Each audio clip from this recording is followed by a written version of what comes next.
There, it's Janae with Palin Projects, and in this week's video, I'm going to show you how we try to make our lives easier throughout the year. So we butcher a beef about this time every year. It's either early January, end of December, whatever the case is. We butcher a steer with our family.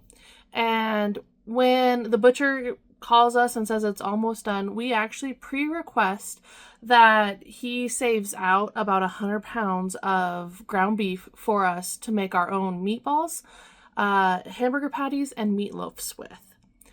In doing so, this prevents us from having to, pull out that pound or pound and a half of ground beef, thaw it, and then we can form our patties, our meatballs, and or mix the spices in for meatloafs. We can also pre-season and make the patties how we want, like I said beforehand, pull them out when they're frozen and just throw them on the grill. So let me walk you through the process of what we typically do. Like I said before, we get about 100 pounds of ground beef that isn't frozen, it's fresh, and you have to do this within basically like the first 24 or 48 hours that you get this ground beef. So you're kind of up to the butcher, and when they're ready to give you the ground beef, you kind of have to drop everything and just get this done, which it works. I would rather do that than have to, again, remember to pull out that pound of ground beef, thaw it out before I can do anything with it. It's pre-done. It makes my life significantly easier. For the hamburgers, it's just straight hamburger. We don't put any seasoning with it because we like to try and change things up through the year, try different seasonings, but typically these hamburgers go on the grill or on the flat iron on the stove. So we do about 5-ounce hamburger patties, and then we have a hamburger press that we use. There's like Pampered Chef ones. You can get them off of Amazon. Really not expensive at all.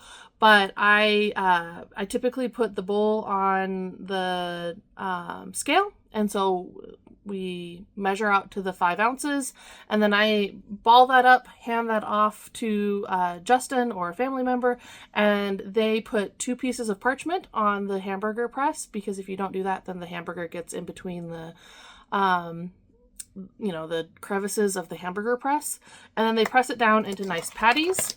Then we freeze the patties in batches of 4. That typically is what works for our family. We've talked about trying, multiples, or adding multiples. It's just the packages get a little bit bigger and a little bit harder to store. So if we are wanting leftovers or something like that, we'll pull out 8 burgers, and Justin eats 2 in a sitting, and then we'll have leftovers from there. But that's typically what we do with hamburgers. For the meatballs, we do have a recipe that we use, and I'm going to read the recipe off because I don't always remember it. Like, I remember when we're doing it, but then I have to reference the recipe afterwards. So we do 3 pounds of, or the recipe is 3 pounds of hamburger, 1 12-ounce can of evaporated milk, 1 cup of cracker crumbs, saltines, or Ritz. We haven't really noticed a difference. 2 eggs, a half a teaspoon of chili powder, a half a cup of chopped onion, a half a teaspoon of garlic powder, 2 teaspoons of salt, and a half a teaspoon of pepper. So for the chopped onion, just to make our life easier again, we run it through a food processor.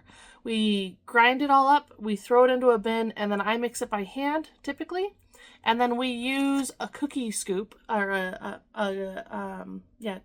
ice cream scoop, cookie scoop, whatever you want to call it. And just kind of do the size meatballs that we want. I scoop them out, someone hand rolls them, and then we flash freeze them on a cookie sheet. So 1 batch that I just read off usually is about 1 cookie sheet if you stack them side by side. So just like this, side by side. We also put ramekins on the cookie sheets so that we can stack the cookie sheets up.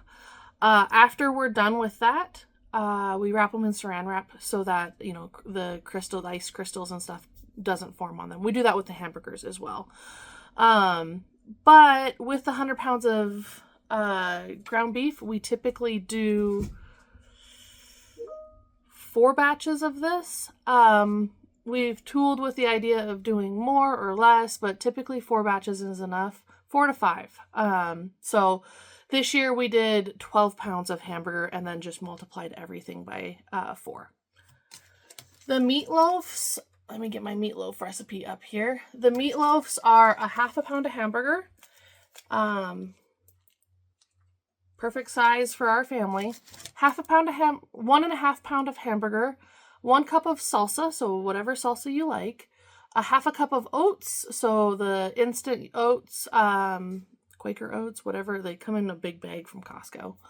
1 tablespoon of Italian seasoning, a 1/2 teaspoon of salt and pepper, so a 1/2 teaspoon of salt, a 1/2 teaspoon of pepper, and then we put them in these metal tins, and basically all I do is I cut off the food saver wrap and I plop this into our oven for the temperature's at 350 for about 45 minutes, 45 minutes to an hour, and does it work like a charm? I mean, glorious.